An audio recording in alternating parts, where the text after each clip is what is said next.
Good morning, good evening, good afternoon, wherever you are in the world, welcome to the show. This is the Millennial Millionaire podcast, and I am your host, Stephen Cohen.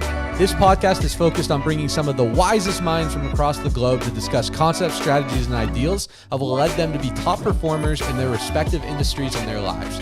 This show is for the millennials and millennials at heart to transcend their mindset, their health, and their income to the next level. We are so excited to have you on this journey with us. Welcome to the show. Yo, welcome back to the show, guys. Today we have a unique and special episode, the first ever father-son combo. Today we have the honor of having Iddo and Noam Gavish. Iddo Gavish is the visionary behind Gavish Real Estate and Property Management out here in Las Vegas.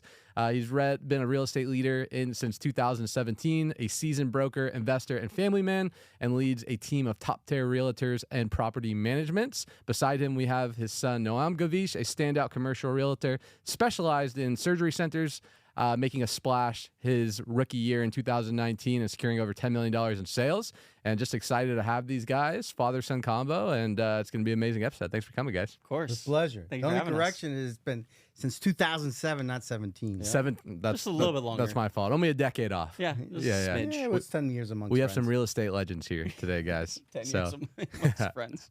Iddo, we'll start with you, man. If you could give the audience, for those that don't know you or don't see your guys' buildings all around town for the locals here, give a little background about who you are, how you get started, and we'll hop into it. Phew, that's a loaded question. It is, man. We're looking for like the elevator pitch or what? Whatever, dude. So real estate has always been a passion of mine. I actually have a finance degree with a minor in real estate. Always loved it since I was a little boy. You know, parents sitting around on Shabbat dinner table, and the friends would ask, "What are you gonna do when you grow up?" I said, "Real estate." What in real estate? I don't know. We'll be in real estate. So it's always been a passion of mine. When we moved the family to Vegas in 2001, shortly afterwards, I got licensed. Started working as an agent. Very quickly found a lot of success. And then in 2007, when the market turned, something happened with my previous broker. I wasn't happy about it. Called my father. May he rest in peace. Had a conversation, and he listened to the whole spiel. At the end, he simply asked me, "So do you want to have..." First, he said, "So are you done?" I said, "Yeah, I told you everything." He goes, "Great. Do you want to have the same conversation next year?" And I was like, "No." He goes, "Okay." And that was it. That's what he had to say. So I called the real estate division and got my broker's license. And then 2007 opened my company, and it's been a hell of a ride. Mm-hmm. The rest is history. Yep. Noam, did you always know that you were going to be in the family business, or how did you get involved in real estate? I wouldn't say I always knew. Okay. From a young age, I thought I was going to be a race car driver. Like we all. Right? I just wanted to go fast, genuinely. And I'm grateful I surrounded myself with friends and family members that have given me the opportunity at a young age. So I thought I was going to go down that path. Genuinely, I was looking into NASCAR, IndyCar. I wanted to do that for some time. And it shifted when I was in college. And being in university, I was at Boyd Business School here at UNLV, and I enjoyed it. I really loved it. And the one class that truly popped out to me was real estate. And thank God I was able to be raised around somebody who is a professional in this field and deeply cared about real estate. It was a genuine passion of his. He's not doing it just for the money. He does it because he freaking loves it. And being able to lean on him during college really opened the door for me and said, okay, I think I can do this. And then once I got into it, I go, no, I don't think I can do this. I know I can do this, and I know I can kick ass in this field. So not always, but now I'm really grateful I got into this industry, and I'm grateful to be working with my dad because I know not many people get that opportunity. And especially working with family, you know how difficult it can be. 100%.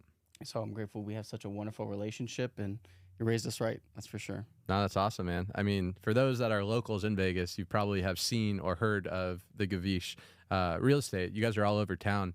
So a lot of the viewers, and I'm grateful you guys actually came and talked to our sales team out here in Vegas and threw some fire. But a lot of our listeners are entrepreneurship and sales, drop shipping, certain things that they have high income abilities, right? I'm a firm believer that if you want to create freedom, you need to get into a vehicle that has no cap on your income. Because if you're working for someone else, they always have the determination on your worth, which usually isn't what you equate your worth to be. So in your guys' experience, obviously you have a real estate empire, but for the newest person that maybe doesn't have as much real estate experience on the investing side of things, what value do you guys see in real estate? We've always heard before, you know, the most millionaires ever been made in real estate. Can you kind of break down why real estate and how the average person can create wealth through it? Sure. So it's just a fact that more millionaires have made their money in real estate. But the biggest thing people need to understand is real estate is not a get rich quick scheme. This is a function of time. So as long as you have time on your hand, you'll make a lot of money. And I'm talking strictly from the investment side, right? So strictly from the investment side, so why buy real estate? Because you could leverage your money. So the banks will give you a loan against your money. And the biggest example, the simplest example you can explain to people is if you wanted to buy a stock, and the stock cost you $100 a share, it doesn't matter, and I have $1,000, I can buy 10 shares of stock. That's it. Obviously, there's margin calls, there's different things you could do, but straightforward for most people, you bought yourself 10 shares. In real estate, if you're trying to buy a property for $100,000, you typically need 10%. That's $10,000. The bank is going to give you $90,000 loan against it. Obviously, you know this. You've been in the game. You've done it. But for average people, they don't understand it. I'm surprised how many people come to me and I go, hey, you should buy this house. This is perfect for what you wanted. It's $500,000. Well, I don't have $500,000. Or in some cases, when we're dealing commercial real estate, when we're talking about $5 million, and the people have never owned it, they're like, what? I don't have $5 million liquid. Why would I bury it in real estate? Well, first of all, you don't need to. In commercial, 20, 25%. Depends on the scenario, depends on the product, sometimes 30%. The bank is going to give you the loan on the rest. But we digressed. If you bought a house for $100,000 and that house, you've only put $10,000 for our example, if you put 20%, $20,000, the appreciation that's happening on the house, you get it on the entire amount. You don't get it on the part that you put down. Leverage. It's leverage. So, right, we bought a house for $100,000. If there's 5% appreciation, we've made it on the $100,000 on the value of the house, not on what we put it. And the bank doesn't come to you and go, hey, I need a piece of your appreciation. No, that's not yours. That's mine. That is, in essence, the biggest power of real estate is leveraging that. And as you're building equity in the house or in commercial, depends what we're talking about, right? You can access that money without paying on it by refinancing and taking that money and investing into additional product and additional assets. 100%. So you're having a tangible asset that can grow and make a lot of money from.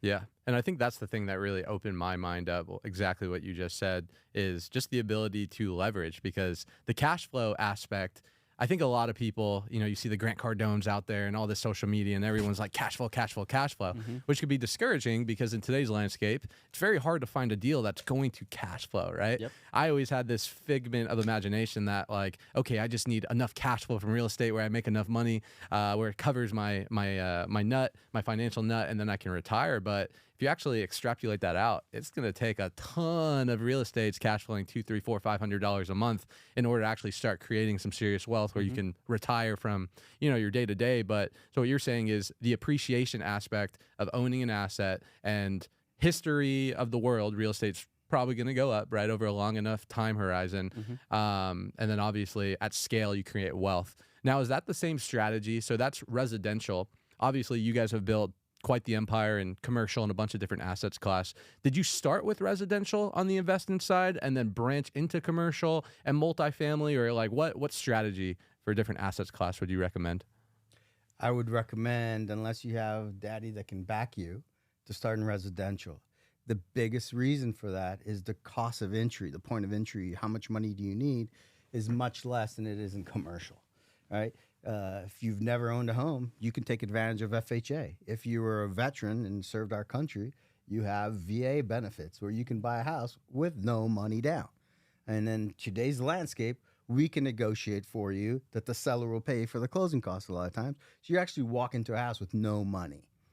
When we're talking about the investment side, and we said you're owning the property, you're putting in a tenant in there that's, okay, cash flow is one thing. But let's assume we're not cash flow. There's our payment, our mortgage payment all in is X. It doesn't matter the dollar amount. And we put in a tenant. If that tenant covers our nut right there, he's paying off our mortgage.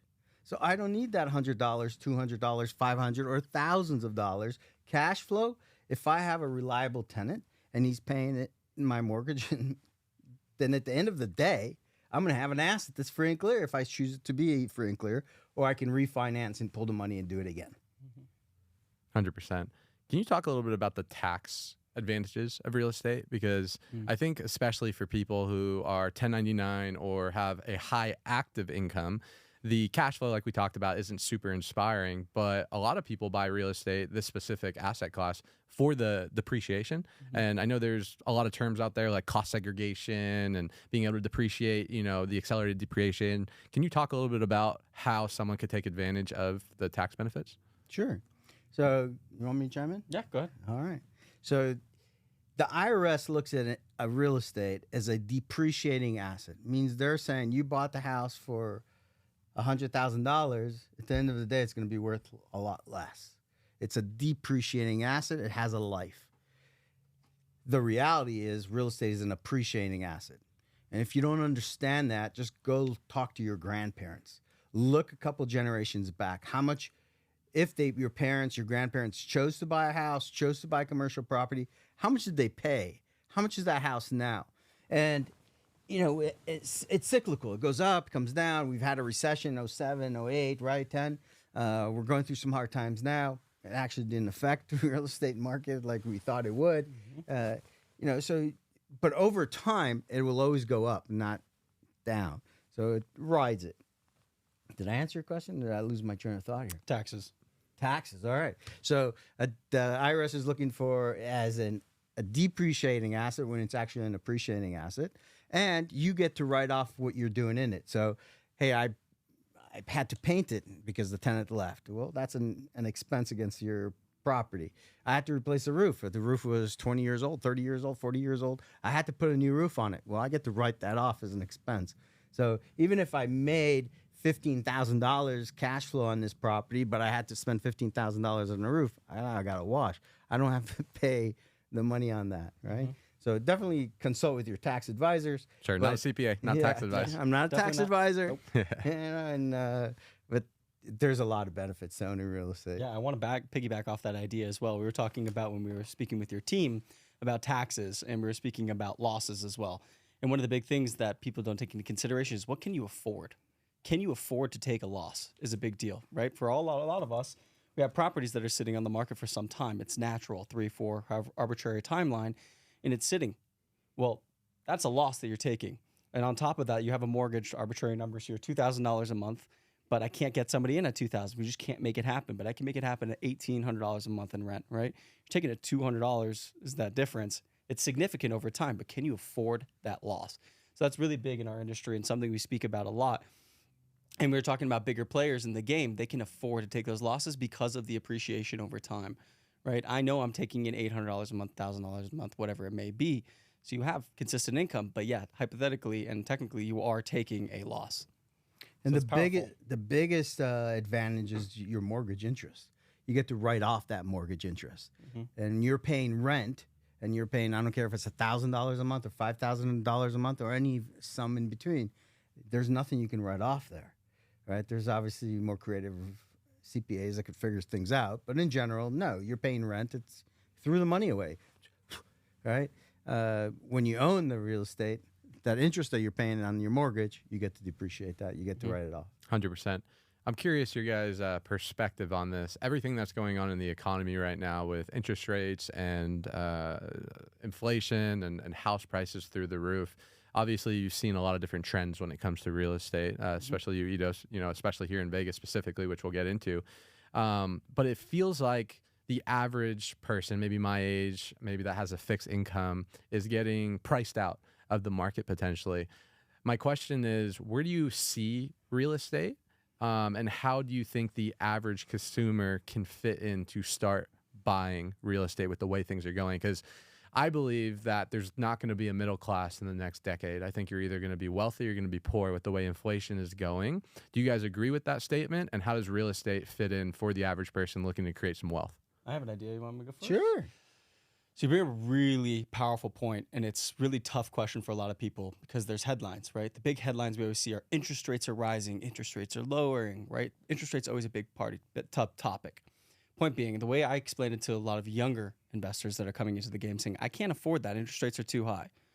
Well, what can you afford? Let's talk about that dollar amount. So I think it's really important, regardless of time, regardless of interest rates, regardless of what's going on in the world, is simply, can you afford the mortgage? That's a big question to be asking here. And one thing I relate to my friends that are looking to get into the industry is, let's talk about cars, for instance. We both love cars. We all love cars, right? You want to get into something new. You're not going to turn away even though interest rates are at 7% because you wanted the car, right? Can you afford the monthly payment is what matters. Can you afford the down payment? So I think regardless of trends, regardless of what's occurring with interest rates, what's most important is, can I take over that payment? So a really big question, powerful note that a lot of people just get so worried about. Oh my God, we see interest rates are at 7%. What am I going to do? His parents, my grandparents paid 18%. Was it 18% interest rate? And From the bank, not hard money. Exactly, from the bank. Back and we don't see in hard the money 80s. now at 18%. I mean, right? You'll see 12%, 30% at a hard money. From the bank, traditional lending, you're 18%. So regardless of time, regardless of what's occurring, again, and it's really important to note, all the listeners out there, can you afford it? And I totally agree with you. I see that with the state of the economy and what's happening, we're creating a big rift between the classes, right? And there is a big trend, if you're looking at and you're seeing what's going on, that we're actually pushing the first-time home buyer out. And you're increasing the amount of rentals. Just drive around Las Vegas. Look at how many apartment complexes have been built. Yep. Why all of a sudden? Well, people are getting priced out of the house, so now you're pushing more and more people into renting. It's a scary thing, and that's why when people ask me, should I buy? Yeah. When is the best time to buy? Yesterday. Mm-hmm. You missed it. That was yesterday. So if you wait, it's only going to run away from you. So when people are waiting, the real estate is not stopping. It's a runaway train. It's just going to keep going. So the quicker you get on this track, the quicker you get on the train and start owning, the better and quicker it is to acquire additional ones, right? And look, investing in real estate, it's not for everybody. My father was scared. Can I say shitless? Yeah. He was scared shitless of real estate. He was really, why? Because he had a friend that owned a rental property and the tenant left and took all the cabinets. And to him, that was a non-fact. When that was presented to me, I was like, well, that's just an opportunity to make an insurance claim and get new cabinets. This is brilliant. I was never afraid of that. So what can the tenant do? What's the worst thing they could do? Burn your house down? Have good insurance. So we rebuild. That's the worst case scenario, right? So it's you got to get into the game. You got to get into the game because the classes are separating. And if you wait, then that house that you could have bought for, well, let's use a real life example, right? That house that you could have bought in 2008 and 2010, that for $50,000, that house is now $350,000, $500,000. People buying that house now, and they're like, well, oh my God, how much more can it go? Well, my prediction, it'll be double. Well, when? How long? I don't know. I don't have a crystal ball, but I'll put any money you want that it will double again. And then what's going to happen after that? It will double again. People go, no way. Really? No way? Why don't you look at Southern California? Yep. You have so many people that bought houses for $80,000, brand new house. And that house is $3 million. How do you justify it? Time. It's the same house. But that's what happened. Well, material costs went up that high? No, that's not the reason. Supply and demand. They don't make any more land. God's done. He retired. He's not making any more. This is what we got.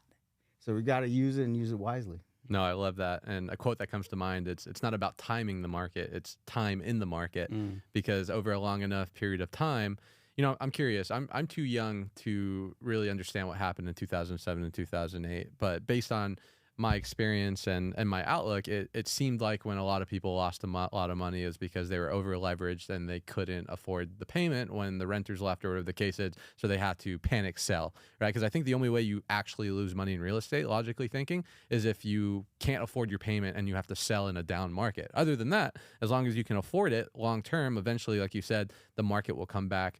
What do you think happened in 2007 and 2008? Because I feel like a lot of that fear has translated over to people in today's market. And how could people avoid that in the future? So this is a very loaded question. And you brought up a great point. Because of your age and Noam's age, you were kids when you lived through that. I lived through that. I helped thousands and thousands of people through it. My company, we sold more REO, real estate owned, foreclosures, than anybody. And then after that, I predicted that we're going to have a short sales. And we had tremendous amount of short sales that we did. And when anybody came to consult with me, the first question I asked is, who gives a shit how much that house is worth? Can you afford the payment? Well, yeah, I'm still making the same money. Actually, I'm making more money than I did the year before. Then why do you want to sell it? Well, because I owe $500,000 on this house. I'm just using arbitrary numbers, right? And the house is now worth $250,000. I said, who cares? It's a roof over your head, and this is where you raise your children. Can you afford the payment? Do not sell this house. Do not do a short sale. Write it out. The ones that listened to me, that house went back up and considerably more than what it was owed before. So they did very well. The people that had no choice, look, there's scenarios and life happens, and you have no choice and you have to sell it. There's foreclosures, there's deed in lieu, people give keys back to the bank. And there's no one answer that fits all. There's so many different scenarios, so many different factors. But that's what I did. I consulted with so many families. But that's the first thing I did. Why? Because it's a function of time. So it's a hiccup in the market in life. So can you ride it out? And that's when a lot of people made a lot of money. And that's when people make a ton of money over the years, is during recessions as they acquire more. Yeah, what does Warren Buffett ride say? It out. He says, his quote is, you want to be fearful when people are greedy and be greedy when people are fearful. Yep. I feel like that was a huge indicator. Let's talk about leverage a little bit. We mentioned how real estate, why it's such a valuable asset class, is because of the ability to leverage, higher asset for a small down payment per se. When it comes to leveraging your asset to go buy more assets, right? There's a ton of real estate gurus online, and a lot of people hear the Burr strategies and house hacking and all these different, new age things, and I'm sure some work. When it comes to leverage, where do you guys fall in terms of how much you should put down on a property? Should you put 10% down? Should you put 5% down? Should you put the lowest amount down so you have the lowest amount so then you can go buy more properties? Do you refi depending on time and do cash out refi to go buy new properties? Where do you guys fall in terms of the leverage aspect of real estate and how much you should have in the property versus be putting down? So it's a really powerful question. You bring up a really good point. And the most important thing to preface is it's case by case. It is constantly changing. Even if you have two people that both worth $10 million, both people are worth $500,000 each to their net worth, they could use very different strategies. So personally, I think I could say this for you, is we've done the very traditional route, very conservative, right? You put our money where it needs to be, you do it correctly, you have your property that's worth X, you go to the bank, go, I want to refinance, I want to leverage this cash to purchase more properties. You have options. Point being, I think he's chosen, after all these years, to do a very traditional route, what a lot of people do. And he brought up an interesting point talking about Burr strategies, talking about wholesaling. So many different strategies in the market today all have different benefits, right?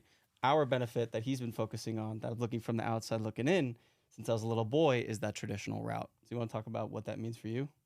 Well, really, so when you're asked, it's a loaded question. And there's, like Noam said, it's not a one answer fit all. It's, how old are you? How long are you going to stay in this game? There's so many factors involved here, and you have to really focus on what you want to do. I don't believe in being overextended, right? That is good if you use it correctly, but we have quite a few homes that are free and clear. So when I sit with people like, well, why don't you take a loan on that? And it's like, why? Sleep better. Why? Do I need it? If I needed it, look, if there's having free and clear assets, right, and they're cash flowing, they're all rented and they're bringing you cash. Life happens. Life goes up and down, right? Your business can go up, your business could go down. When you have an asset that's free and clear and the situation happened, you can always borrow against it, and you can also sell it if you so choose. Never a fan of selling it. Crazy as a real estate person, convincing people or helping people sell their homes. Sure. But if you don't have to sell it, I've sat in many listing appointments and said, why do you need to sell this house? That's the first question. Why do you want to sell this house? Is it a need or is it a want? Well, we want to buy another one. Okay. Do you have other cash? Yeah, I've got cash. What's the interest rate on this house? You're asking all these questions to really consult with people, to really understand, because people don't understand about it. They go, well, I don't want to be a landlord. What about it don't you want to be a landlord about? Well, I can't imagine getting the call in the middle of the night because why do you need to? turn it over to our property management. Give me an address where you want a mail a check, or give me your bank account and I'll deposit your funds every month. Right? Hands off. Just go do it again. But can you replace this house if once you buy it? What interest rate are you sitting on with this house? So did that answer? Yeah, no, totally. It definitely depends on the situation. It depends on the macroeconomics, what's going on. It depends on your own personal situation. Yeah, I think with real estate, like many things, most people think there's this one fit all formula when it's not the case. Like you said, right? You could find two people with $100 million net worths and they got there completely different with completely different ideologies. Yep. So I think the takeaway here, guys, is figure out what's right for you. If you're not exactly sure, go find someone that has the results you want in real estate or whatever, and then get that advice. I really like that. So, I'm curious. So like for me, my real estate journey has been, I got my parents a house. That was my first house. It was like $280,000 house in 2019. And then I ended up getting a house in 2020 for myself. I ended up getting my parents another house, moved them out of there. Long story short, I now have 5 single family houses, all because of me just living in a house, upgrading, or having my parents live in a house and upgrading. That's been my strategy. But I've always wanted to get into multifamily and commercial and all these things. I'm curious, how was your strategy to go from, hey, I'm interested in buying real estate, get your first house or 2 houses, to now having an empire of multifamily, commercial, real estate syndications, all of that? Before we jump into that, I'd like to bring up an interesting point which you hit on, which is there's a thing called capital gains in real estate. And there's short-term capital gains and there's long-term capital gains. And the IRS looks at it differently if what hat are you wearing? Are you an investor? This is an investment property versus this is a primary residence. This is the house that I'm with my wife. This is the house I'm raising my children in. You're allowed to sell that house every 2 years, pull as a married couple $500,000 without paying taxes on it. So I know a lot of people in the industry that every 2 years move. And they take that money and they roll it into another house. Look, the reality is I could have made many millions of dollars if I wanted to do that. Sherry and I, my wife, Noam's mom, we made a conscious effort not to do that. And we had tremendous opportunities. But we wanted the stability for our children. So we wanted them to grow up in the same house with the same neighbors, with the same kids in the same neighborhood. And that, I believe, gives grounding for the children. So again, everything is a choice in life. And when you're young and no children, absolutely take advantage of it because you're not married to the house. It's just a house with 4 walls and a roof, right? Yep. So buy the house, pull the equity if you need to sell it. If you don't, great, you've got a great mortgage on it, right? Because that's where you got as a primary resident, it's a better mortgage than it is an investment property, and now go buy another house. So that's a choice right there. So now we just had to get that out. I love that. I think it's very important to keep balance in life.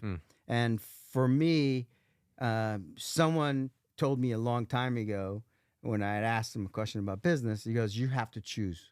You cannot be a tremendous father, an amazing father, and amazing businessman. Choose which one you want. And to that, I called BS. And I had to prove him wrong. So we've been married 34 years and 4 kids, 3 grandkids.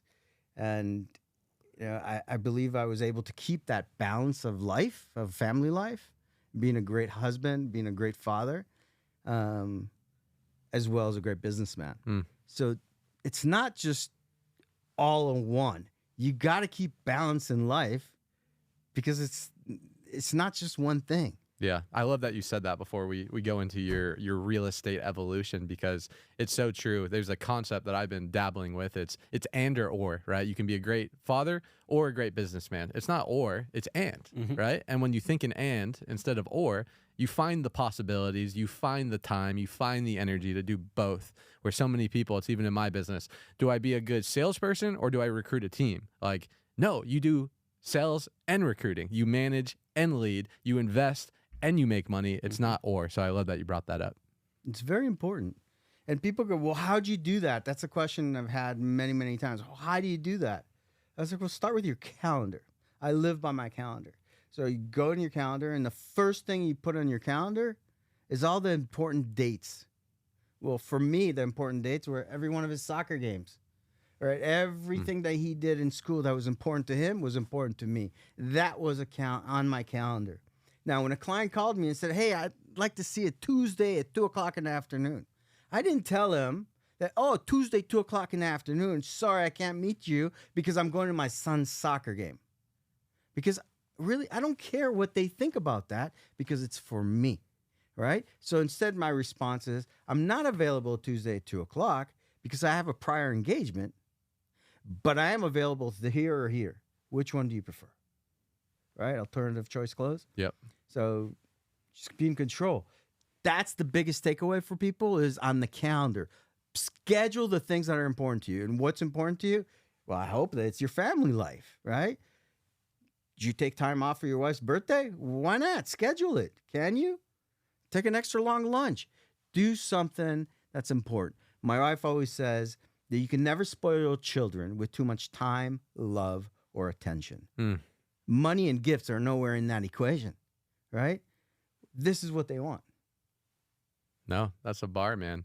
And yeah, I think too many people they compromise the wrong things because they don't understand what their values are. You know, it's kind of like most people are working so hard to spend more time with their family, yet they're not spending time with their family when they can because they're thinking about work. You know, so it's figuring out what your priorities are, your values, your non-negotiables, right? Even for me, you know, I just got engaged, right? So it's like date night has been huge. So it's like before, as I got early in my career, I would sacrifice my Wednesday night date night to take a call or do a meeting because that was the season of my life was in. It was a grind. Now that I've matured a little bit and I realized I can have both, I put my priorities above it. And the crazy thing is my business actually blooms more when I'm focusing on the things that I know I should be focusing on.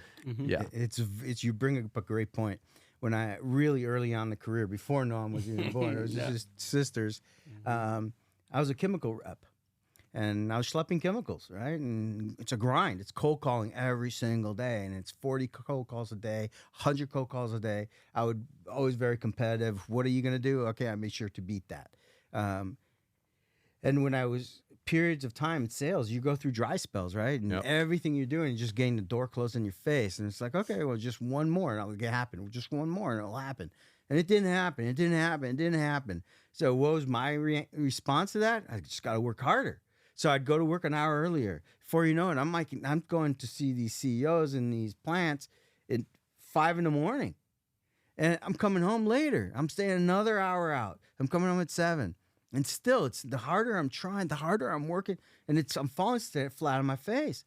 And my wife sits with me one day and she says, you know, I've noticed that the harder you try, the less success you have. Can I make a suggestion? I said, sure. So instead of leaving so early in the morning, why don't you have breakfast with the kids?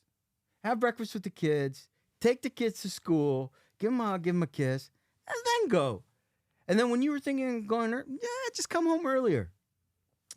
When I started doing that and being more relaxed, the sales shot up through the roof because it wasn't as a grind. We were having more fun. And really, when you're in sales, the customer, the person that you're doing business with, what do they want? They want to have fun. They want to do business with someone they can trust. Are you trustworthy? Are you honest? Are you ethical? And are you having fun? So yeah, you bring up a really interesting point that you taught us from a very young age, and I've learned in this business, and you could relate to this too when it comes to solar sales and sales in general. Is it's not all business. Yeah. People are deterred. You come up to them and go, have you thought about selling your house? It's like, whoa, what are you coming at me like this for, right? It's solar coming in. Have you ever thought about buying solar? You're like, right? No. His famous line I've heard for years and years is it's 95% interpersonal communications and 5% business. If you work with people you enjoy working with, everything else comes. When I first started out, I was door knocking, like he speaks of, just hustling, a grind. It's not fun. Not fun, but it teaches you a lot. Exactly. And I was learning, why am I banging my head up against the wall going, I can't get a single person that's interested. I've done 50 doors and no one said yes. Well, he sat me down and goes, are you talking to them about who they are as an individual? You having a real conversation with them about interpersonal communications? I'm like, no, I wasn't. And as soon as I started opening up, I go, hi, right? Just have a real conversation about life. How are you? Oh, you have kids here? Amazing. What school do they go to? Genuine, because I care. I genuinely care. It's not just to get a sale done. And he's learned over the years that we don't work with people we don't like working with. He's grateful to say he's now made the decision that, no, I'm not going to work with you. You're not worth my time. Too big of a headache, too much anxiety on a day-to-day. Like, why would I deal with you? And we're grateful to say now that we pick and choose, thank God. But for those up-and-comers, those young hustlers that are coming into solar, working on sales, I think a big advantage is teaching them about interpersonal communication. It's not all about business. It's not all about making money. It's about living life, enjoying your time, working with people you want to work with. Well said. Well said. No, I love that. Let's talk a little bit about freedom, because you guys, I feel like real estate for me is correlated with freedom. You know, when I think of location freedom, doing what I want, when I want, with whoever I want, being able to choose who I work with, not who I have to work with, I think of real estate, because I know, hey, if I get X amount of properties, they cash flow X amount, it covers my expenses. I'm able to go and move to Tahiti and go hang out and play video games, whatever, right? Whatever you end up wanting to do. Is that really what you want to do? You want to go to Tahiti? No, it's not. I'd like to go to Tahiti just to go hang out, but maybe for like a week or two, which is interesting. Another concept is the more successful people I get around, and the people that in my mind have made it, right? That have enough money where, you know, their next generation is taken care of, right? They don't have to work anymore. Those people are actually working harder than most people that can't pay their bills. More money, more problems. Which was always so interesting to me, because I always thought, hey, when I make X amount of money for, you know, $1 million, right, 7-figure net worth, and it was all this, then it's like you'll make it, or you'll arrive, or you'll end up at this place where you could just go to every single beach around the world and vacation. But most of the people that have that luxury, they don't, because I found that those type of people, if they're not accomplishing things, if they're not progressing, if they're not moving forward in something they're passionate about, that's when they get depressed. That's when they get anxious. That's when they're not feeling good. Would you guys agree with that? 100%. Absolutely. Look, I've had the opportunities to travel all over the world and had a ball doing it, right? But I've never been the guy. It drove me crazy. It still does. When I have an agent that makes $20,000 or $100,000 or whatever the dollar amount, doesn't matter. It's, for a lot of people, it's life-changing money, right? And then you give them a $20,000 commission check or whatever proceeds from an investment that we did, and they don't come back to work for another day, another week, another 2 weeks. I'm like, where have you been? You know, for me, I remember the first time I made a 6-figure commission check. The next day, I ran to work, and I was there earlier than everybody else. And Mario goes, well, you just made all this money. Why don't you just chill back? I'm like, no, because I'm on high on life. When I'm talking on the phone, people can hear that excitement in my voice. That excitement, that positivity is attractive. So I've never, I used it as a trophy. You know, the other thing is people that, I was like calculating how much money they're going to make, especially in whatever you're selling. I don't care what it is, widgets, but straight commission. I never calculated how much money it's going to be. It's doing the right thing all the time, not just when it's convenient. And then just, so you're stacking the money. So what? Let's go. But who are you helping today? Whose life can I change today? How can I impact? Because I believe that our mission in life is to leave it better than, leave the world in better position than we found it, right? So how many people can we help? What can we do? And the more you give, the more it comes back to you. It's just how the universe works. Absolutely. And I can feel the passion. You know, you have to be passionate. You have to believe in what you're doing, or else it's not going to be fun. And if it's not fun, you're not going to do it long enough. When it comes to real estate, obviously you've had an amazing career, right? That, you know, you're passing on to your family and future generations. When you first started building real estate and catching momentum, did you have like a target, like, hey, I want X amount of properties, or I wanted $100 million, $10 million, I want X amount of cash flow? Or what was that carrot, that focus for you as you started building your real estate portfolio? So goals. I 100% believe in goals. Every year I sit down and write my goals. My wife was going through and cleaning out the safe with some old paperwork. Oh, that's right. And she found on a yellow pad of paper 3 pages of notes of my goals when I was 24. And if you sat and read those goals at 24, if I had showed it to anybody that was older than me, they'd go, what are you, smoking crack? Who the hell do you think you are? You want a name on a building? What? Yeah. What Young are you kid? talking Yeah. about?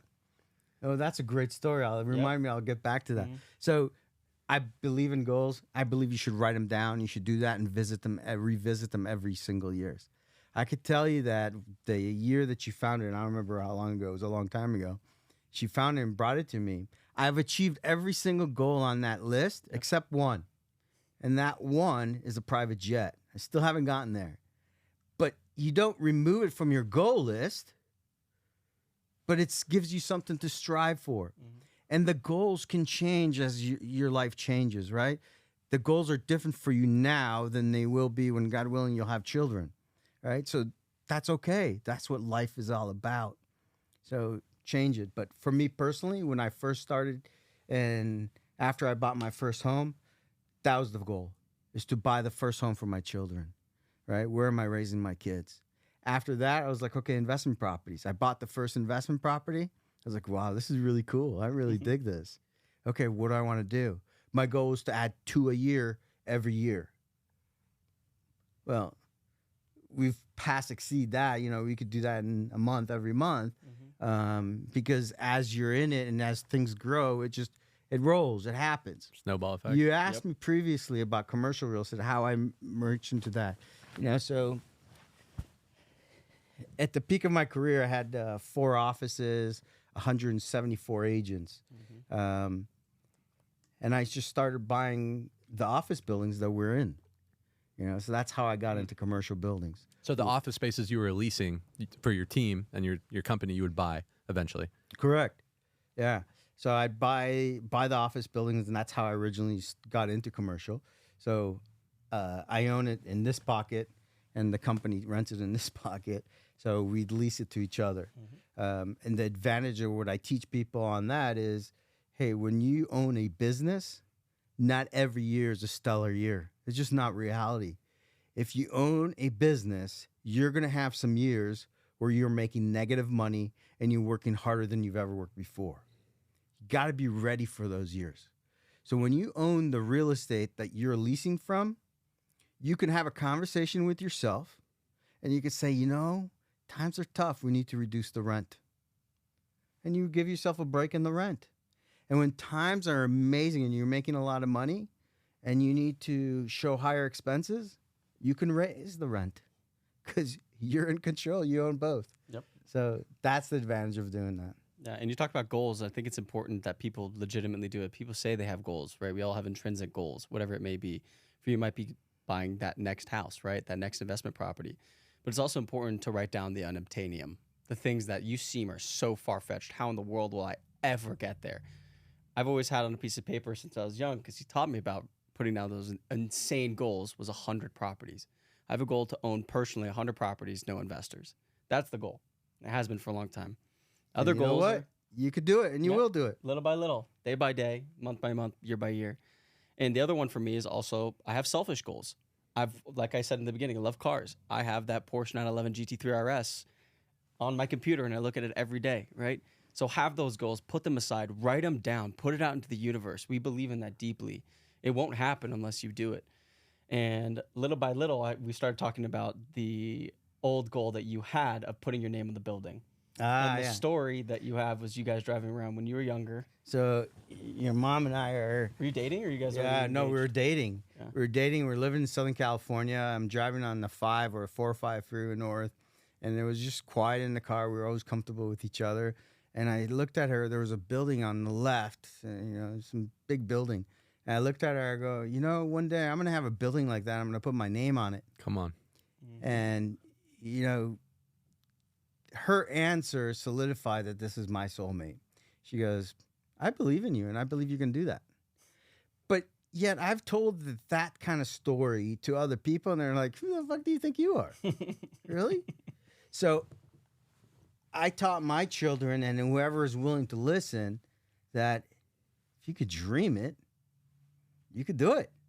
So don't limit yourself by your dreams. Dream big. So when we accomplished that, and I didn't know about it, meaning I didn't realize the first building that I had, and I stuck my name on it. And my wife comes to me and she says, why are you so down? Why are you all stressed out? I was like, look, I'm grinding and this and that, whatever was happening that day. She goes, okay, come with me. So I'm like, where are we going? Just come with me. I'm really busy. I need to make another call. just stop it. Iddo, stop it. Come with me. And she takes me by the hand, and we walk away from the building. She turns me around. I gotta get teary-eyed. Yeah. She turns me around, and she goes, look. And I'm looking at it. And she goes, see? You did it. I looked at my building with my name on it. So, Yeah. You get so caught up in the day-to-day work Yeah, that you forget exactly. where you are. You're so busy. Exactly. I'm sure you know what this feels like with your business, right? You get so caught up in the day-to-day and the minutia of what it's like to starting to build your own wealth, starting a family, right? You forget what it all started with, why it all started, and tying it back to our original point is that goal. So to be able to look back and go, holy shit, I did it. We did it. God willing, one day you get to say that with your wife. We did this together, right? That's a beautiful thing that not a lot of people take and really emphasize in their day-to-day life. Yeah, it's a powerful story. A couple things I want to point out there. One, just having the discipline and the commitment and honestly the courage to declare something that at the current moment you have no idea how you're going to do it. I think faith is the starting point of all achievement, right? Like you have to see it before other people see it. You know, there's a great quote. It's if you can see it in your mind, you can hold it in your hand. And it's so powerful because if you can, I really do believe as well, if you can internalize something and if you have enough discipline and you're willing to work for it, you really could materialize it. But to your point, it's so interesting because I think about my own life of everything similar to you guys. I started getting into entrepreneurship when I was young, 20, 21, 22 years old, writing down goals, got my dream book, Red Think and Grow Rich, right? Like all checking off all the things that you're supposed to do. But for years, it doesn't materialize. For years, you make a little progress and you go down. But if you actually look over a long enough time horizon, every single goal that I used to have, you check off, but we don't take the time to appreciate how far we've come in the journey, which is challenging because I think a lot of us, we get so caught up in the do, more, accomplish mindset, which makes us high performers and motivated. But you also need that time to sit back, reflect, appreciate, be in gratitude, because that's going to open up more possibilities for you. Amen. I want to piggyback off this idea. You bring up an interesting point about taking the time to think about it. We're Jewish, right? I was raised religious Jews, and something we focus on is Shabbat. For listeners, that's Friday sundown till Saturday sundown. And we believe in our religion, we do not have any technology, you don't drive, any of that. Well, modernizing this ideology is thinking this is time to reflect. It's time to think not just on the week, but be grateful for the fact you have family, the fact you're able to sit down and have a meal together. And so we deeply believe in this weekly. It's not a daily thing to think back like, holy crap, I did it. I had an amazing day. Yeah, that's important too, but it's also the weekly thing of realizing how hard that week was, how amazing it was, or how terrible it was. So self-reflection is huge, and I'm grateful that we were raised in such a beautiful family and such a beautiful religion that we do recognize, we do internalize, and we have time to reflect. I start every morning with gratitude. Amen. You know, my morning prayers, my meditation, however you want to look at it, call it. You know, the first thing I say is, you know, thank you. Thank you for giving me another day. Thank you for my health. Thank you for my wife. All the beautiful things in my life, whatever you're thankful, start with gratitude. Acknowledge that gratitude. The rest of the day is going to be fabulous. Yep. Amen. 100%. Amen. I'm curious, what drives you right now? You know, because what drove you back then doesn't drive you now. You know, I believe that as you continue to level up and you climb this ladder of success, you have to continue to reinvent your why and the reasons for doing what you're doing. Because when you start, hey, I want to make enough money to support my family, buy this new house. Then it's, hey, I want the nice cars, I want the nice watch. Then it's, hey, I want to make enough money where I don't have to worry about money anymore. And then you get to this point where if you don't continue to reinvent yourself, I feel like you get stagnant. So I'm curious for you, why do you still do what you do? What still drives you? And what advice could you give to people that maybe are stuck or in some type of burnout phase because they don't have clarity of what they're doing? Love that question. Solid. When you're in a burnout phase and you're in sales, if you try harder, you're going to fail. So when you're in that burnout phase, go fuck off. Don't go try. And I have so many examples of that. It's just mind-boggling. But the biggest thing I could tell you, I've told Noam this many times. He came to the office with, why? Just woke up on the wrong side of the bed. It happens to all of us. We're all entitled to a bad day. Sure. Right? And I said, just go fuck off. Just go play. Go take a drive. You're passionate about go drive. Go to Red Rock. I've had many days. I'm fortunate enough to live on the water, and just go take 2 hours and go fishing. and I come back and I'm a new man.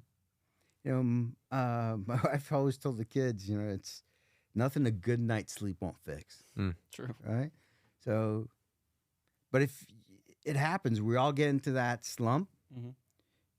And yes, you can fight it. Hey, this morning, I woke up and I was just like, I fell asleep at 2 o'clock in the morning. After 2 in the morning, I woke up at 5:30. That's not much sleep, but I'm up. Okay. You know what? I didn't feel like going to work today, but I put on my big boy pants and I showed up at the office nice and early before anybody else, rolled up my sleeve, did what I had to do. And an hour later, I'm like, rock and roll. Okay, I'm feeling better. I accomplished these things. And on those types of days specifically, what works for me is I put everything aside. I take out my notebook. And I say, what are the 10 most important things I need to accomplish today? And before I do anything else, I'll just write them down. And I just start. And just cross it out. They're like, oh, wow, okay, I'm accomplishing stuff. Let's go. So this what is keeps life. you We're all motivated? human. After all this time, what's the difference now versus all those years ago, those decades ago? Thanks for bringing it back. So what keeps me motivated today is different, absolutely, and it's changed. What keeps me motivated today is you, my kids that are older, to set an example that, okay, you've made it, so you have enough money and you got the things are taken care of, then why do you do what you do?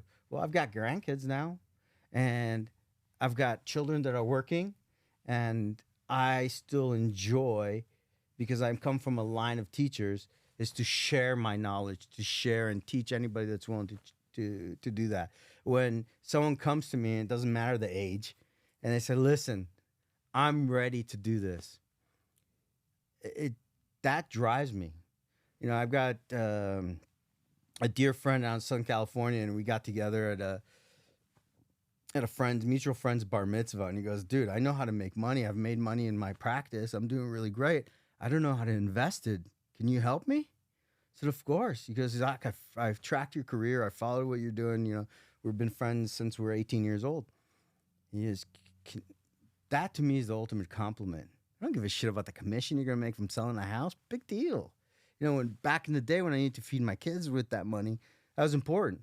Today it's like, I get more jollies out of taking that family, showing them how to invest, how to do this, and showing them how we just made millions of dollars together on this. That's fun. So what keeps me motivated?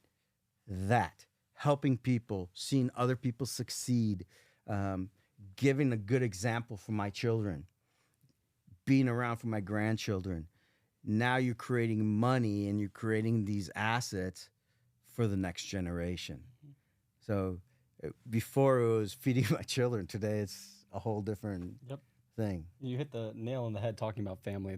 That's my personal drive as well, and being raised around him and our family mentality. It is family. That's the drive. It should be. It always should be. And for those people out there that have kids, you have a wife, you have whatever, maybe even if you're single, it's to be able to do it not just for yourself, but to provide for everyone around that you love and care about. And provide goes many different layers to that. It means I can now afford. I remember the first time I paid for a dinner for all my whole family. That was a big deal for me. That was a huge motivator. So it still revolves around the idea of family. Being able to, God willing, one day we all have homes free and clear for all of my siblings, all the everybody. That's a huge motivator for me. It's not just for me, it's for everybody. Yeah, you'll work harder for someone else than you will yourself. I'm in. You need a strong emotional attachment to something bigger than you, because you're going to face things bigger than you in your day to day. If you don't have a strong why, you're not going to get through it.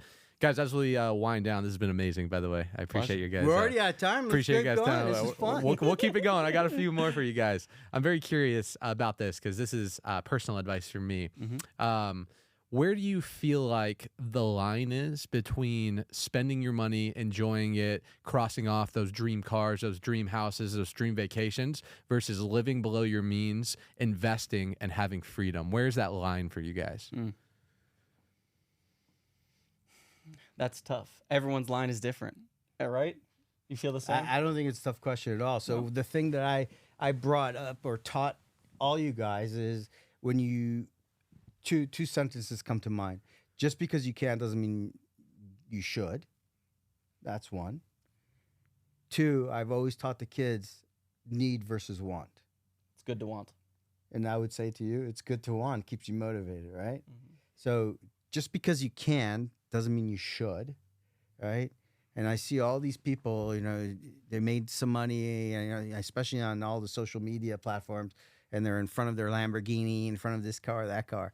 If that's what, like, no, that's a huge part of his life, you know, driving fast, going around the racetrack, rock and roll, that's what's important to you.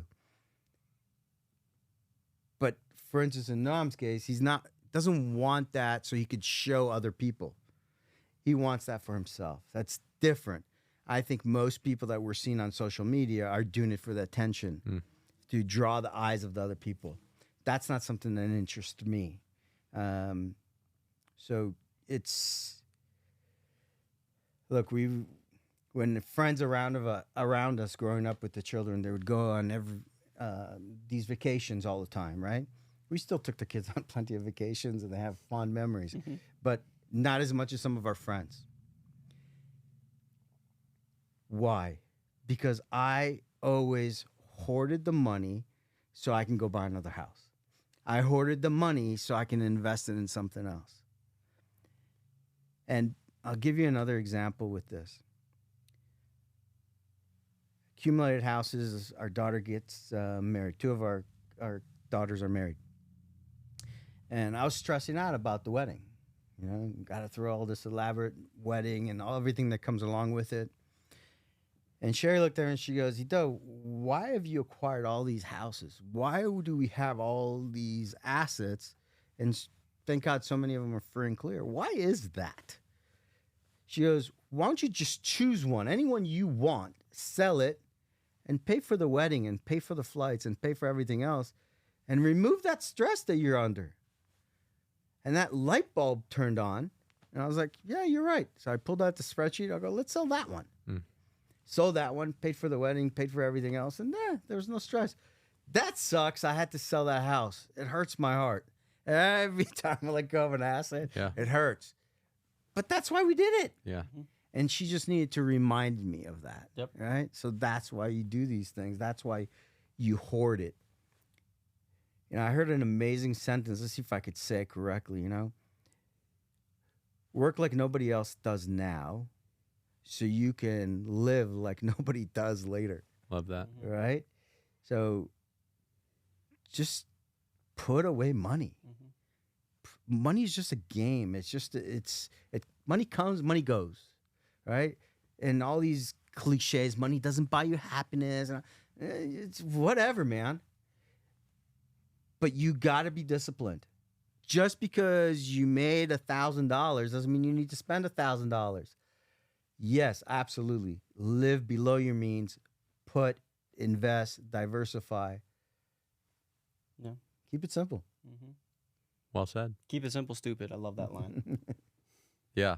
No, I think for a lot of people, they're on too much of the extreme.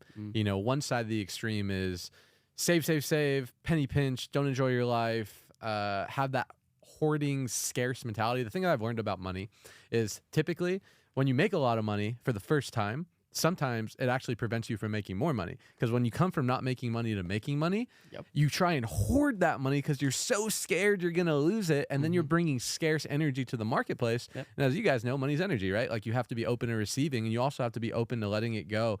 So I think it's that balance between staying broke mentally by, you know, investing, putting money away, out of sight, out of mind, get it out of your checking account, get it out of your savings account, put it somewhere where you can't see it. So you have that hunger, but also, like you said, right? I've been in a situation, even, you know, at a young age where it's like, I have this asset or this house or this stock or this thing where it's just like selling it hurts me, but I'm also creating stress trying to find revenue for this specific project that I'm trying to do. So I think it's a good lesson for everyone. Sometimes it's okay to sell something, even if in your mind, it's like you're taking a step back, because that's why you're doing it in the first place. You know, you can't take your things with you. The Egyptians tried, right? So it's making sure you're maximizing your life experience, but also having that delayed gratification for long term, because I want to live like other people can't. So I got to do what other people want to do today. And we never live outside our means, right? what you can afford, you make that a fine line. We always have fun. Thank God. You go out to that nice dinner with your fiance, do all those nice things because you can afford to do so. And for those that are up and coming and don't have that ability to, you still got to budget life, right? Even if you're working wherever you may be working, you're making minimum wage, can you afford to go get that burger? Can you afford to go get that new pair of shoes? So we never live outside our means. And being raised the way that we were really emphasized the fact of, yeah, we chose not to go. They chose not to go on vacations as a family so we can afford more of those properties. It was a conscious decision. It doesn't mean that we were stripped of all of our toys when we were kids. No, they always went out of their way to make sure we had everything we could possibly want. Beyond grateful for that. But he made the conscious decision to pick and choose. And so many people now are just choosing, like you said, one or the other, the extreme on both ends. No, it's finding a happy balance with everything in life. Balance, balance, balance. And it doesn't matter, but it's try to play in that game. You know, you're going to the supermarket, and especially today with the prices what they are, before you just grab it and stick it in the cart, it's like, do I want this or do I need this? And people don't understand it. And there's so many games that you could do with money. And if you go to the basics, I'll give you Elliot, my son-in-law, your childhood friend, right? Shout out Elliot. Shout out to Elliot. He came to me. He's like, hey, you know, he has a dog, and the dog's pooping in the backyard. He goes, I'm going to hire this poop patrol people. They'll come and clean up the yard. I said, really? How much does that cost? He goes, oh, it's no big deal. It's like $10 each time they come. I said, okay, I got an idea for you. Would you try it with me? How often are you going to do this with them? He goes, oh, once a week they come. I said, beautiful. I want you to take an envelope, and I want you to draw a big pile of poop on there. All right? And I want you to write on there, on that envelope, Poop Patrol or whatever you choose to do it. And I want you to start going out there and cleaning it up. And every time you do, I want you to take $10 out of your pocket and stick it in this envelope. And do not stick your hand in that envelope to take anything out. At the end of the year, I want you to open that envelope and just lay out that cash and count it. Was it worth not hiring that poop guy? What can you do with this money? Yep. What do you want to do with this money? Yeah. It's found money. Yeah, and I would echo that, saying that the habit of paying yourself first is almost more important than the amount. You know, because I think you may have talked about this, but if you can't save every $10 from every $100, you're not going to be able to save every $100 for every $1,000. You're definitely not going to be able to save every $1,000 from every $10,000. So it's better to respect money when you're not making that much money, so you gain the habit of saving and investing. So as your income increases, that is already fixed in your mind. Yeah. So on that point, let's give another lesson with that, right? Because that's great and all, but for so many people, that's not something they can comprehend. Oh, I can comprehend. I'll take $10 out of 100, whatever, 10%, whatever that dollar amount. I don't care if it's 50 cents. But where do you put it? And the mistake that people do is whatever bank you're with, they'll open another savings account in the same bank, and that's where they'll put it. Please don't do that. Go to another bank. Go to one that's far away from you, that's not convenient, and hopefully a bank with no ATMs. Good luck. But find that credit union, find that, and that's where you should open that savings account, and then get into discipline that every time you deposit money in that account, whatever dollar amount goes into that savings account in a different bank that's not accessible. Because everybody knows what happens when you have cash in your pocket. Spend it.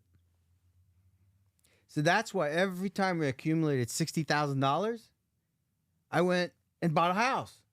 I bought something tangible, right? An appreciating asset, an asset that goes up in value. And the minute you do that, everything's going to work out. Amen. Yeah. Real estate, right? It's real. You can touch it. Like it's a physical aspect. I'm curious, what's more important to you guys, net worth or active income? They're both so crucial, right? If you don't have cash flow, then how are you paying for your asset, your life? So it's very important. Don't get so caught up in that, especially let's circle back to real estate. You're buying your first investment property, especially if you're buying it today and you're getting a traditional loan from the bank with the interest rates being what they are. It's very common that the rent is not going to cover your total expenses, you know, your insurance, your taxes, and the mortgage. So what can you afford? Can't, like Noam was saying. So if you have a deficit of $100, $200, $300, okay. Can you afford that deficit? You should still buy that house. Couple reasons. One, it's a forced savings account. Now you're supplementing that mortgage. But let's take a look at that house appreciation. If you're buying in Vegas and you're buying a new home, pretty much anywhere I can throw a rock, that house is going to go up a minimum $15,000. If you're a deficit of $100, $200, what did it cost you? $1,200, $2,400 in a year? Well, that house went up 15. And that's for a You're new build. ahead of the game. Yeah. The new builds. Yeah. New builds, yeah. Right, but you could do this with anything. So we could absolutely analyze it and look at it. So there's so many ways of doing this and so many ways. And you know, we've done flips. I've done hundreds and hundreds of flips, including commercial properties, which is a lot more meat on the bone. Mm-hmm. So there's so many ways of doing it, but just get in the game.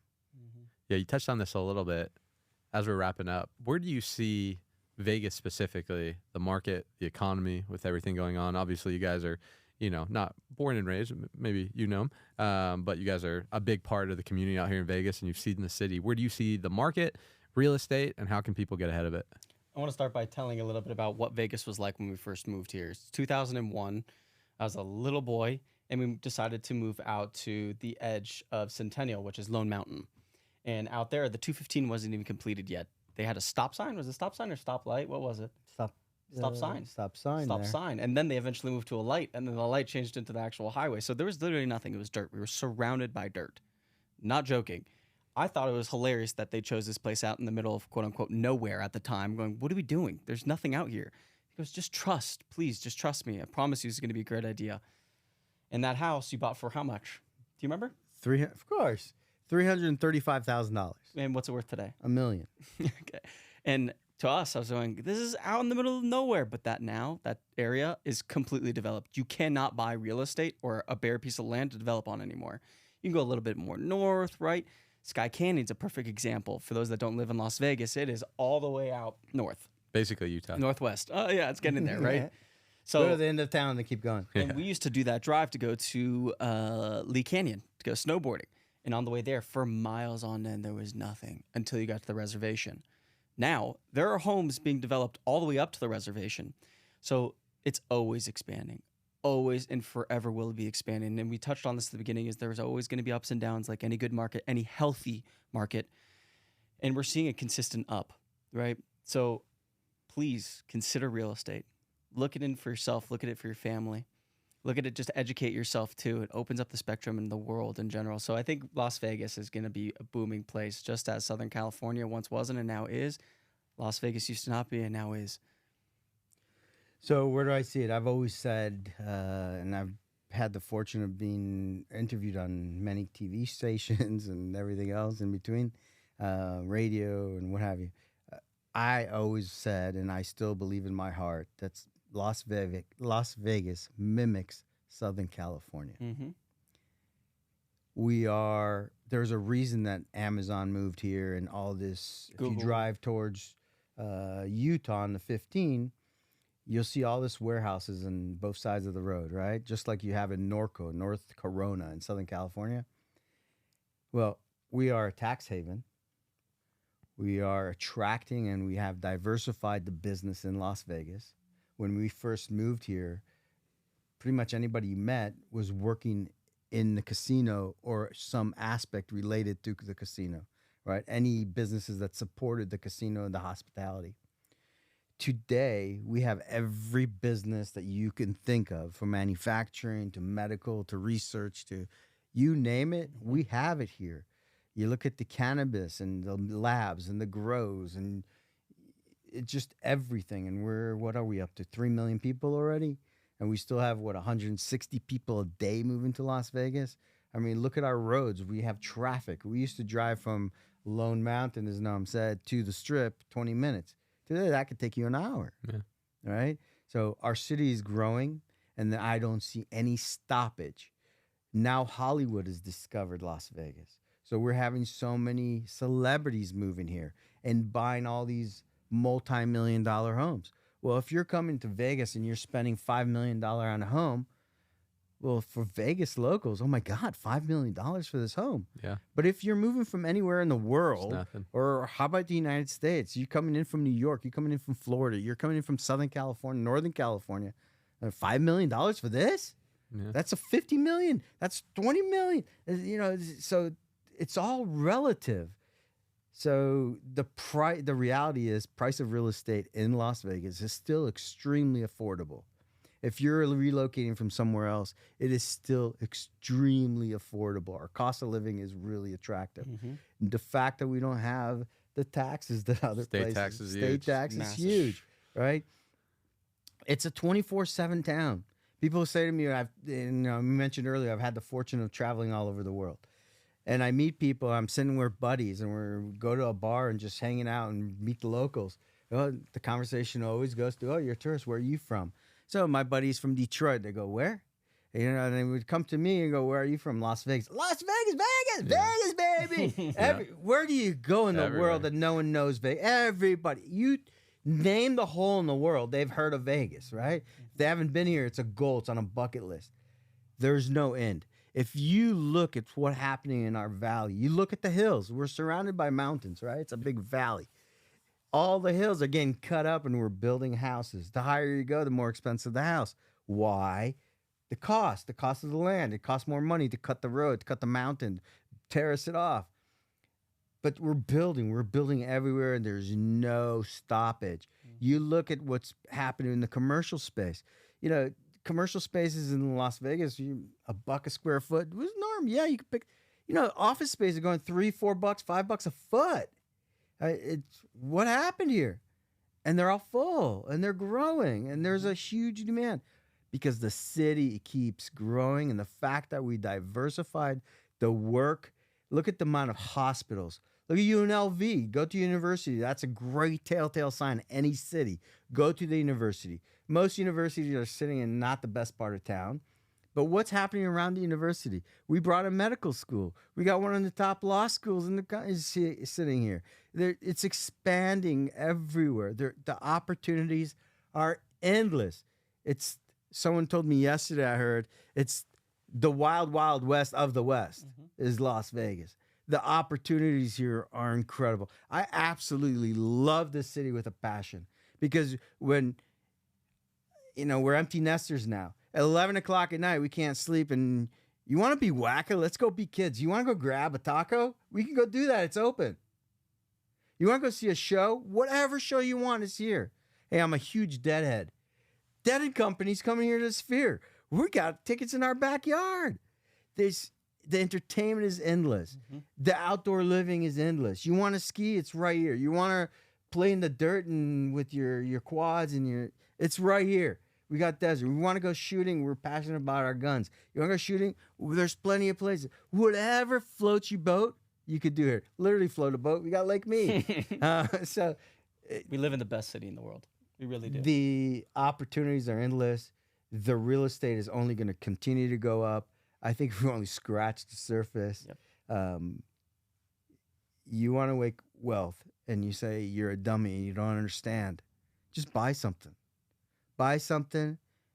Make the mortgage payment on time. Put tenants in there to help you make the mortgage payment. And watch what happens.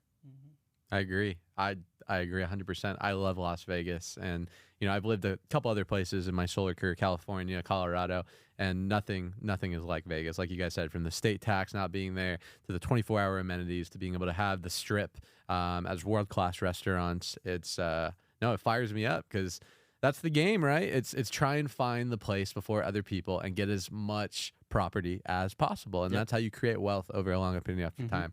So I love that.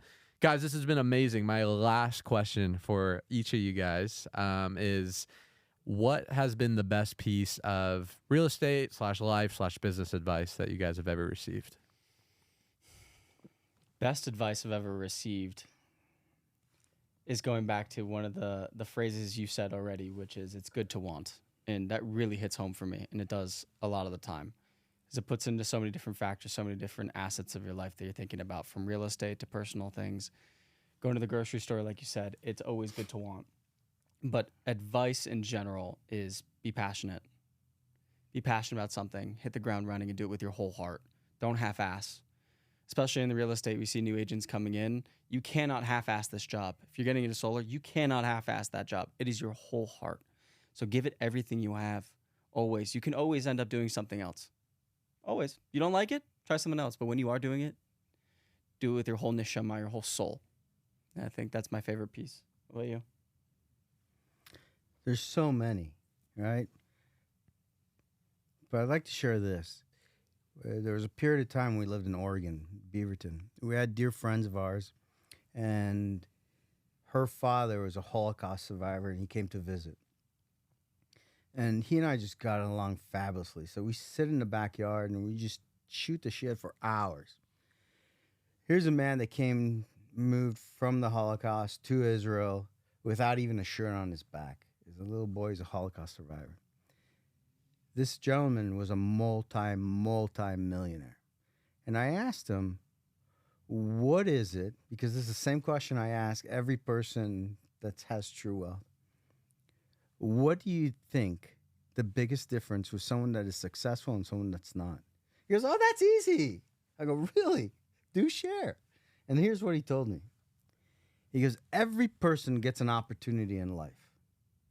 The successful person looks at that opportunity, jumps on it, and goes. The one that's not looks at that opportunity, analyzes it some more, and finds 20 reasons why you shouldn't do it. Analysis paralysis. Mm-hmm. Stop thinking so much. Just do it. Go with your gut. Take a chance. What's the worst?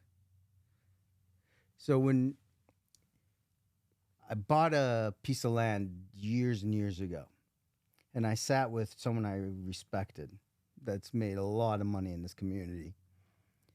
And he's done it in real estate, and he's done it in other things. And I sat with him as a mentor, and I said, hey, I'm looking at buying this piece of land. Here's what it's for. And I'm debating, should I do it, should I not do it? His question simplified it for me. He says, if the renter that you're planning on putting here in the project that I expressed it all, if it goes sideways, can you afford to pay this? I said, yeah. He goes, then do it. That piece of land I paid $168,000 for. I just sold it for $470,000, I think it was. And I'm carrying a note at 12% interest. Interest only. So take as long as you want. Mm-hmm. Right? So there's so many. Take the risks. That was the biggest takeaway from you. Take the risks. Take the jump. Trust your gut. Mm-hmm. Just do it. What about for you? No, I love that, man. The best piece of advice that I've ever heard is just be here a year from now.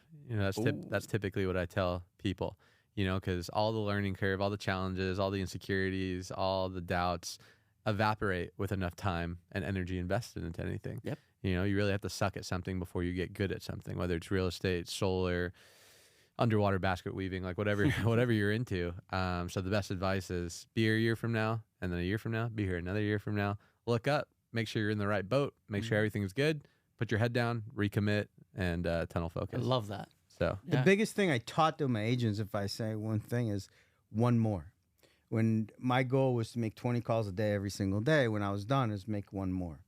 And I'd say to them when I was cold calling, you know, door knocking, and I'm done. I hit my quota. I'm spent. I'm done. I want to go home. I just make one more. When I'm hitting the phones and I'm dialing and calling and blah, blah, blah, and I don't care if when you're done, just make one more. So many times in my career when I've done that, that one more turned into a deal. So that was always my drug of choice, you know, just that one more to see if I can get it today. Mm-hmm. It's fun. Yeah, the power of one more. Yep. Guys, thank you so much. You've been amazing. For the viewers that want to get connected, want to learn more about Gavish Real Estate, where can they find you guys? 702-389-1818. 389 hi. Or GavishRealEstate.com. Yep. Love it. Iddo Gavish, Noam Gavish online. I'm sure you'll see us. Capiche? That's Gavish. There it is. Thank you guys so much. It's been amazing. Just a wealth of knowledge in real estate success, business, sales. It's been an honor. Guys, thank you so much for tuning in. As always, we'll catch you next time on the episode. Hope everyone continues to crush it. Have a great day. Shalom.